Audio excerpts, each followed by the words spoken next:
आज वावरत आल्यावर मला डायरेक्ट 1857 फील येत होता, कारण दुर्मिळ होत चाललेल्या बैलगाडीचं दर्शन झालं होतं. तसं तर मी ट्रॅक्टर चालवलं एकदम प्रो प्लेअर आहे, पण बैला हाकायला आणि त्यातल्या त्यात महाराष्ट्राची शान खिल्लार असल्यावर लय रिस्क घेऊन चालत नाही. म्हणून म्हणलं हाकायच्या आधी मालकाला एकदा विचारून पाहा. बैला मारत नाही ना? एक मार्क आहे. एक मार्ग आहे. असं म्हणलं बघ, टेल लॅम्पच लागली, पण त्याला म्हणलं थांबा, सांगू नका. आता शुभम पवार बरोबर ओळखणार कोणता बैल मार्क आहे ते. यो कार्यकर्ता दिसतो ना, शरीफ दिसू राहिला.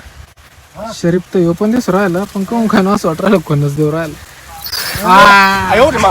रामकृष्ण हरी मंडळी, 84 लाख युनिट मधून गेल्यानंतर मिळणाऱ्या मानव जन्मामध्ये माणसाने सगळ्या चांगल्या गोष्टींचा अनुभव घेतला पाहिजे. म्हणूनच आज शुभम भाऊ पहिल्या निकलट्या हाकण्याचा अनुभव घेणार आहे. आणि बैल्या निकलट्या हाकल्यामुळे वावरातले तण पण कमी होते, टाकलेलं मटेरियल पण मातीत चांगलं मिक्स होतं, आणि सगळ्यात महत्वाचं ट्रॅक्टर सारखी जमीन तुडत नाही. मग राजू मामाला म्हणलं पाहून द्या बरं आता. मग चढे राव.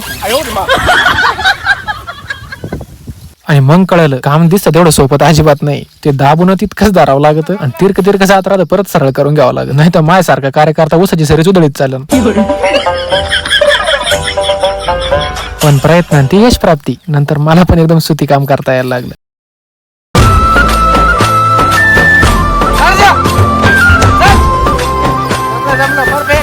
पण काही म्हणा, यांत्रिकीकरणापूर्वीचे दिवस कष्टाचे होते पण आनंदाचे होते, कारण जगण्याचा खरा आनंद निसर्गाच्या सानिध्यातच असतो.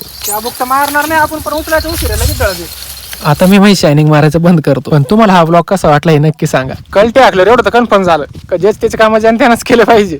पण तुम्हाला व्हिडिओ कशी वाटली नक्की सांगा. भेटू मग पुढच्या ब्लॉग मध्ये. तोपर्यंत रामकृष्ण हरी. तुषार नाही नको. रामकृष्ण हरी.